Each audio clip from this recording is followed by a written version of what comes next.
Hey, what's going on, everybody? It's your boy Prim back with another show.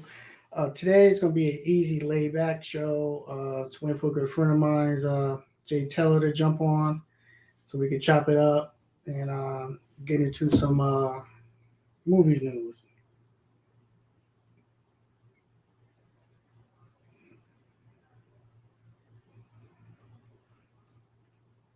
So,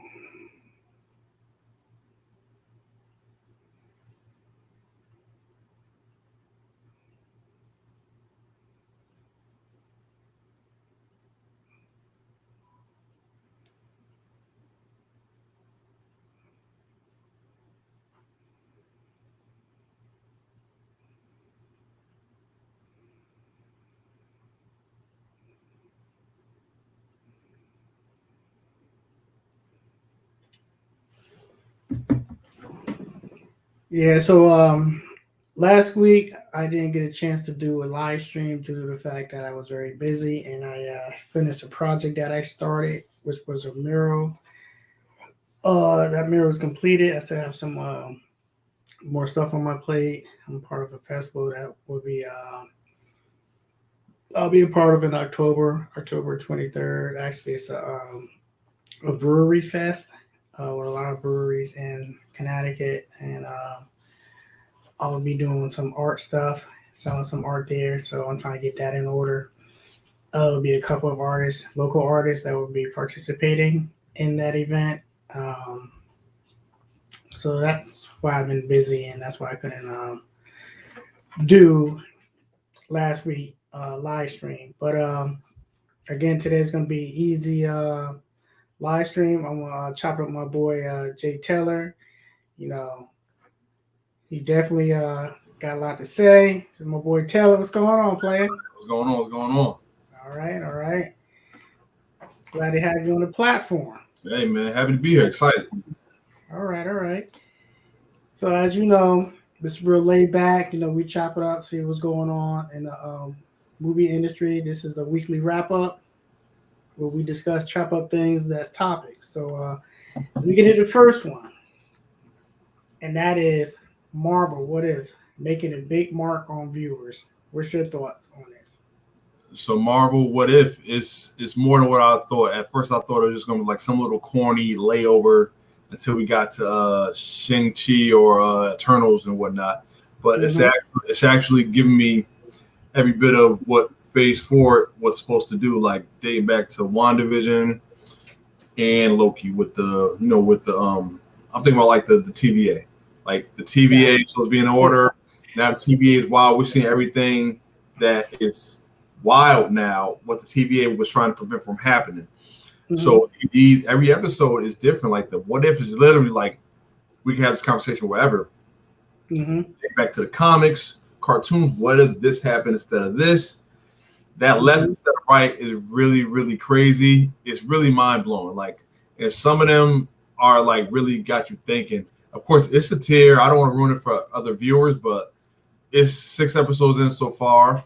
And then like this past one, Killmonger versus Tony Stark. Like, I'm not Yeah. sure like everybody's seen it, but I just watched it again yesterday, and I'm just like, wow, it really exposed the mind of Killmonger. Like what everything he's supposed to be and more. Like he's that guy. He All does right. that. Yeah. Okay. Okay. Yeah. Talking with you and a couple of other people who are watching the show, I gotta say everybody is enjoying it. It seems like Marvel's knocking all their TV shows out the box. We had WandaVision. And after WandaVision, we had Falcon and the Winter Soldier, or AKA also known as Captain America and the Mhm. Winter Soldier. And now we have What If. So, is there any other Marvel property shows coming out that you know of? So far, I believe we have Hawkeye is coming to us in November 24th. We got Hawkeye. Of course, we have the Eternals in early November. We can count Venom, Marvel by Okay. association. We can count Venom actually is first like in 2 weeks. Right. So Marvel, the Eternals, Hawkeye, and the greatest of all, Spider-Man is coming Oh in yeah. December. Yeah, so we got a lot to look forward to, and they're lining it up like just right, like the blocks, Mm-hmm. just right. Like I know the COVID year with the pandemic, which is still in, it kind of helped out with this anticipation. Like the 1 year layoff it kind of helped out because everything's falling into place, and that year of buildup paid off because you get everything but more. Exactly. I agree. So there's a new segment that I'm doing on my show, and you're the first guy I'm doing it with, and it's gonna be the box office, where we talk about who's doing what in the box office. So as you see right now, Free Guy's number one. Great movie. Yeah, Paw Patrol number two. Didn't see it. Jungle Book number three. Don't Breathe. It's number four. Respect, a Richard Franklin movie. It's number five. Suicide Squad number six. The Prestige number seven. Night House number eight. And Reminisce is number nine. And 10. Let's see, 10, because my banner is running over that. Is Old. Okay. Okay. So with that being said, what's your thoughts on that? Let me keep that up a little bit too, so you see what's going on. So I don't see Shang-Chi. I'm a little bit surprised. Yeah, I'm surprised too. I'm glad that's out of all these movies I'm looking at, Shang-Chi is the most recent to come out. Free Guy came out a whole month ago. Same with Paw Patrol. Jungle Cruise is dating back to early July. Respect came out recently, about 2 weeks ago as well. But Shang-Chi isn't even in the top 10, so that's very, very surprising. Yeah. And is this just the U.S.? Yeah, I think so. But even the U.S., I mean, that's how it's so. Still surprised. I know Shang-Chi did tremendous numbers their first 2 weeks. I believe this is week 3 for them in the box office, but for them not to be top 10 is like really shocking. And where's Candyman? Say it again? Candyman. Where's Candyman on the list? I see they're not in the top 10, but I felt like I still see commercials for them, and I feel like they should have still been at least top 10. I feel like Shang-Chi should have been top 3 and Candyman should have been top 10, but it just goes to show you the more certain movies are being played, trailers on TV, that might mean that's the more help that they need actually. Yeah. Because I'm not seeing too many free guy trailers like I was seeing 3 weeks ago. Same with the whole top 5. Okay. And Suicide Squad, that's early August. That's like the first week of August, I believe. August 8th. Yeah. So it's a little bit shocking. Okay. All right, so that's another piece that I'll be doing. I'll be doing a Blockbuster review. I use that website. I think I'm gonna go to Joe, not Joe Blow, but Rotten Tomatoes, see what they had to offer, and just put up the numbers and see exactly what's going on. Because you know what we do, we go by the receipts. Right? Yeah. Receipts matter. You just assume that a Marvel movie will still be top 5 for like the next 6 weeks upon its arrival. You would expect Shang-Chi to still be top 5 at least till Venom came out. Exactly. So a little bit shocking with that one. All right. So the next topic right here to talk about is Predator. Ooh. So what do you think about this? Okay, so I've seen the original and all the little like remakes. So I feel like they're gonna have to get it right because Predator came out with like 90, late 80s, early 90s. Early 90s. So like you keep recreating it, introducing it to new eras. So you gotta hit because you want to obviously keep this going because after we're in 2021, so this movie probably will drop like in late next year or 2023. You're gonna want to hit. Okay, so basically, this one is going to be set in early Native America, where this is where the settlers came, and this is where the first alien happened to land, and they're going to be fighting Native tribes. So, what's your thoughts on that perspective on the storyline? That's something different. They're going to be fighting natives. They're going back. They're fighting Native tribes. Interesting twist. Yeah. Okay. I see they're coming from a different direction. They try to stir the pot up. I feel like they're like shooting a bow and arrow into like a dark room right now, hoping. So we'll see. That's an interesting way to go. Yeah. Yeah, who would have thought Predator is like? Okay. That's a shot. That's literally a shot in the dark. All right. Well, I'm here for it. Let's see. Yeah, like it's 2021, 22. Like you can't miss if you try something new. All right. So moving on to the next topic, and we have what we got here. We got Venom. Let's get it. Let there be carnage. So what I wrote at the bottom is Venom movie is pushed up to October 1st. Sony is watching Marvel steps. Do you agree on that? Because I really think they just like watching what Marvel do. Anything that Big Brother do, they're gonna follow step. Because Venom like is not part of Marvel. Venom is Sony. So same like with Spider-Man, they kind of like they're like that with Spider-Man, and Venom is part of the Spider-Verse. I know they want to do a Venom verse and whatnot. It was actually a picture leaked with Tom Hardy with the Spider-Man No Way Home hat on. So like that's little plot thickens. I'm not sure if it's just a free hat. Like what are we trying to do here? I will also say I think they don't want to miss it because didn't they push it to January for like a few weeks? They said no, we're going to drop it. We're going to push it back to January. Then they show what Shang-Chi did, the buzz around that. So no, we're going to push it back up. Yeah, I feel like they should have never pushed it back to begin with because you dropped the original Venom 2018 October. Mm-hmm. So like let's keep that thing going. Keep that Venom movie to be dropped always in the fall time. It's perfect setting. It's the only movie in its setting, and like Sony needs it. If Sony will never hold a candlestick to Marvel, but like if they want to like be thought of, I think they have to ride the superhero wave.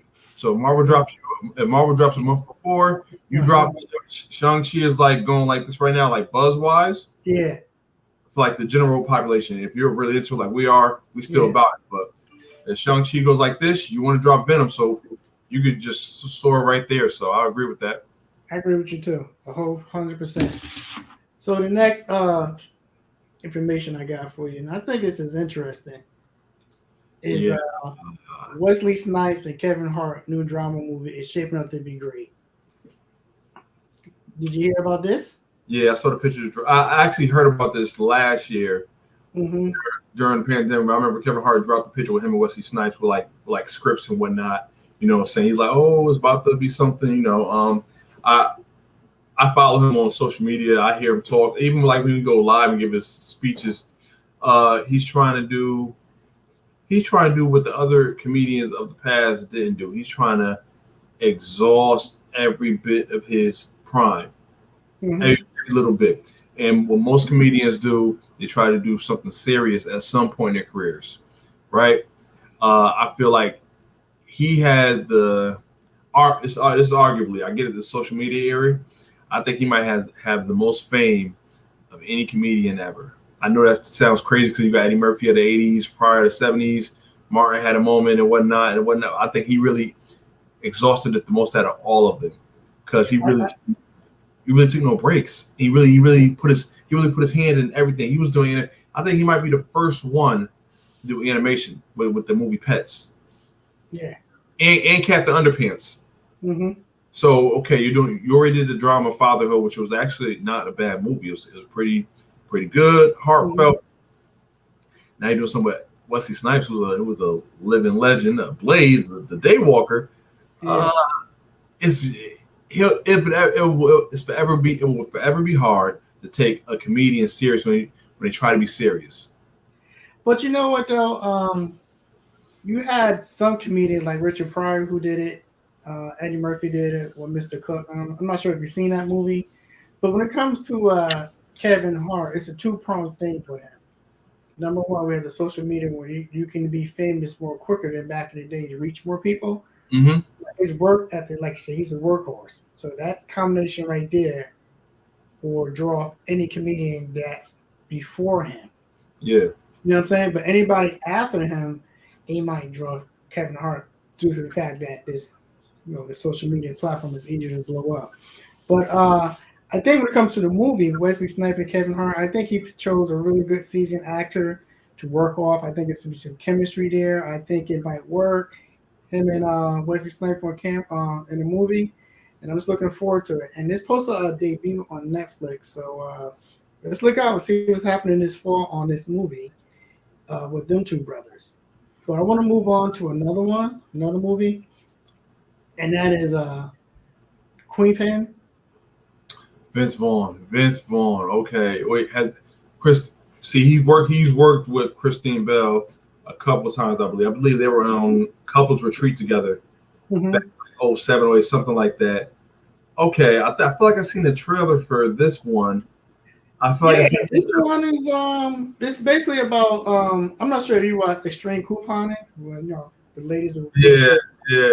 This is like a takeoff of a true event, and they kind of like embellish on it, where two ladies figure out a way to beat the system, and now the cops is getting at them. So it's like a low tier version of Thelma and Louise, repackaged for 2021, and a comedy setting. It has a comedy setting to it. Okay. I do like the premise. I do watch the show Extreme Couponing. I thought this would be something like a Lifetime movie, but they put a little money behind it and they beefed up the script. And when I seen the trailer, I said, okay, I can see this in the movie theater. But if you haven't seen the trailer, when you get a chance, just check it out. See if you like it or not. But I had to put that out there because I just want to jump around the different genres. It should do fairly well. It should, and people forever will love Vince Vaughn. That's going to be the money grab of the movie. Like Vince Vaughn, you got to see, Vince Vaughn. It's Vince Vaughn. Can't go wrong. Can't go wrong. So there's another piece that we do on my show. It's called Director Spotlight. Mm-hmm. And today we'll be spotlighting Silent Bob. Silent Bob forever to me. Forever to me. That's Silent Bob, man. Yeah. He's a big Spider-Man enthusiast. I heard. Yeah, he did a whole top 10. He did a whole top. Wait, just for your viewers to see. I know it's okay. Just for your viewers to see. I'm a Spider-Man enthusiast myself. Okay.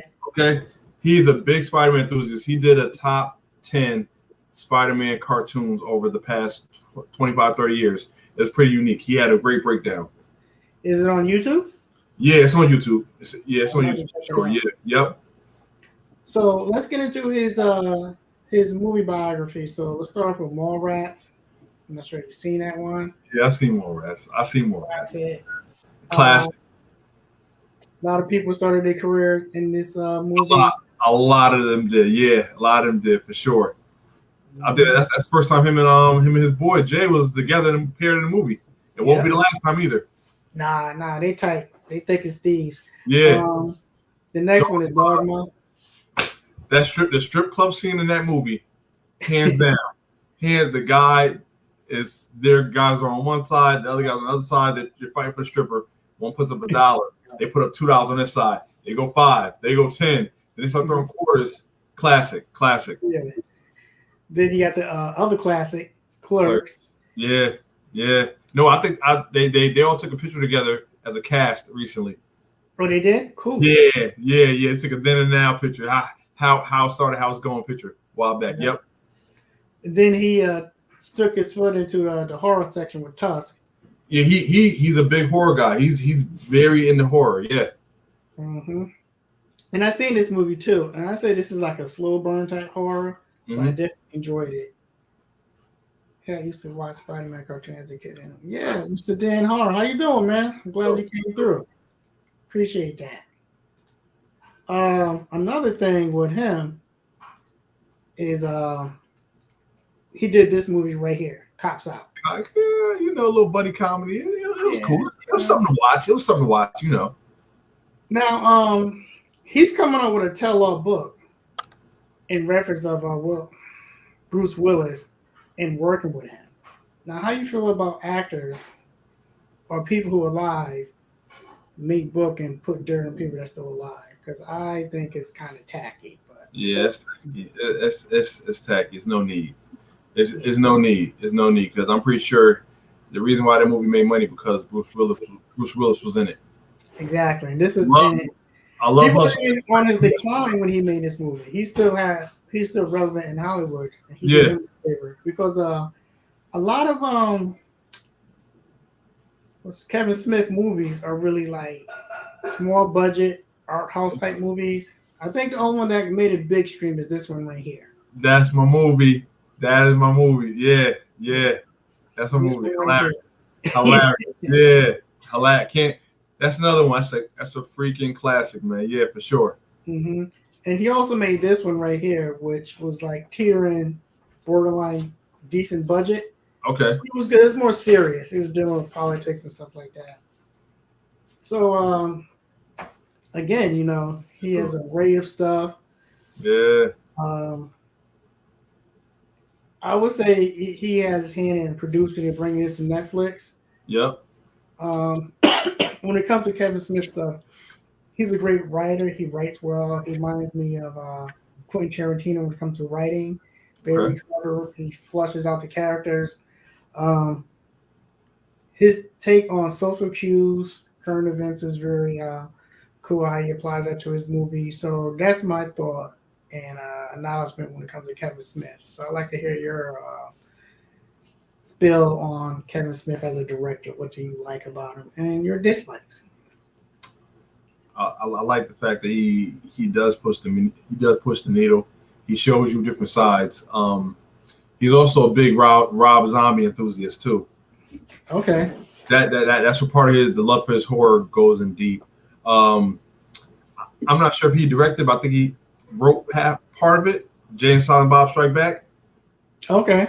That's my favorite work of his of all time. That movie. Mm-hmm. He pushes the needle. He writes the wildest stuff that you should be saying, but it works and it makes the crowd laugh and like, oh, he just wrote that in this movie. Yep. And his love for the superheroes, Marvel Super Universe, DC, when he goes on his spills, and I've heard that he's like a great interviewer, like from Comic Cons he's done and showed up. Like obviously he's not at like the top tier San Diego Comic Con, but he shows up to some. He puts on. He gives great speeches and tells like what his next projects are. Because he's not just like a frat boy comedy dude. He shows some range. I'm not even a horror fan, but I've heard his horror films are like pretty decent. Yeah, they are. They're really decent stuff. But again, I'm glad you came through. I appreciate you coming over here and Yes, first time won't be the last. yeah, of course. Like I said, we're gonna do a Marvel one. Yeah, We supposed to have one of my go-to guys, Night Watch, but he had to take care of some business, family first. So we'll catch him in the next go around. no But problem. this is your handle on TikTok, right? Yeah, yes it is. Yes it is. Where we get a little bit of everything from the Marvel reviews. I'm going to start just take some other projects too that are outside of like Marvel movies. Maybe a drama or crime series, a thriller. Just showing you some range, along with the famous TikTok skits that everybody does. They're just like addicting. Like you cannot help but to do one. Yeah. So yeah, thank you. Appreciate the shameless plug down below. Appreciate it. Oh yeah, no, that's what we do over here. Yeah. Appreciate it. So again, I'm glad that you came on the platform. Like I said, this is something just to get you used to it and seeing that you're relaxed on camera doing live stream. So I will be inviting you with more stuff to talk about. Appreciate it. All right. So with that being said, salute, and I'll see you later. All right, have a good one. All right. Peace. Peace.